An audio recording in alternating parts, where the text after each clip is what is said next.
12ই জানুয়ারি যুব দিবস হিসাবে খ্যাত। এই যুব দিবস কেন পালন করা হয় কম বেশি সবাই আমরা জানি।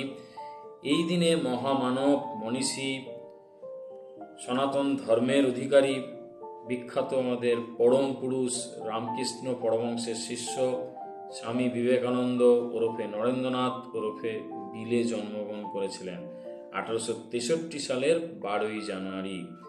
এই মানুষটি রামকৃষ্ণের শিষ্যত্ব গ্রহণ করার পর মানুষের মুক্তির পথ খোঁজবার জন্য দেশে দেশান্তরে গমন করেছিলেন, প্রকৃত পথ দেখিয়েছিলেন, মানুষকে বুঝিয়েছিলেন যে জীবে প্রেম করে যেই জন সেই জন সেবিছে ঈশ্বর। অর্থাৎ মানুষকে ভালোবাসো, মানুষকে আপন করে নাও। শুধু মানুষ নয়, প্রত্যেকটা জীবকে যদি আপন করে নিতে পারো সেটা সবচেয়ে শ্রেয়।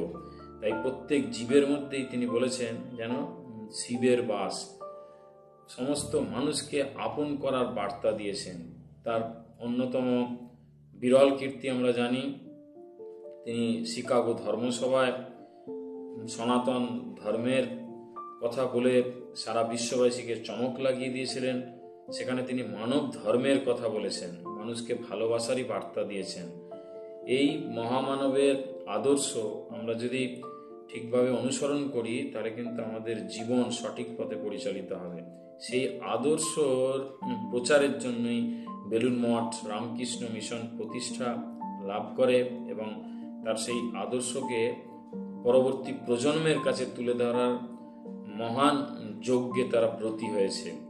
এই মহামানবটিকে সম্মানার্থে একটি কবিতা রচনা করেছি, এটি পাঠ করি, আশা করি সকলের ভালো লাগবে। বিবেকানন্দ নরেন্দ্রনাথ বিলে, ভারত মায়ের রত্ন সম ছেলে, পিতা বিশ্বনাথ দত্ত, মা ভুবনেশ্বরী দেবী, জগতের কল্যাণে ত্যাগ সবই, পরম পুরুষ রামকৃষ্ণের প্রিয় শিষ্য, শিকাগো সভায় মূল্য বুঝল বিশ্ব, শিক্ষা ধর্ম বর্ণ নয় বড়, সবাই ভাতৃসম আপন করো, বোঝালে নিজের প্রতি বিশ্বাস, নরের মাঝেই নারায়ণের বাস, জীবে প্রেম করো সর্বজন, নিঃস্বার্থ ভালোবাসায় জীবনের মূলধন, আদর্শে বেলুড় মঠ রামকৃষ্ণ মিশন, শুদ্ধ সমৃদ্ধ মানব মন। 12ই জানুয়ারি যুব দিবস পালন, জন্ম দিবস শ্রদ্ধায় ভক্তিতে স্মরণ। যদি ভালো লাগে বন্ধুদের মধ্যে শেয়ার করো এবং পরবর্তী ভিডিও পাওয়ার জন্য চ্যানেলটিকে অবশ্যই সাবস্ক্রাইব করে পাশে থেকো। ধন্যবাদ।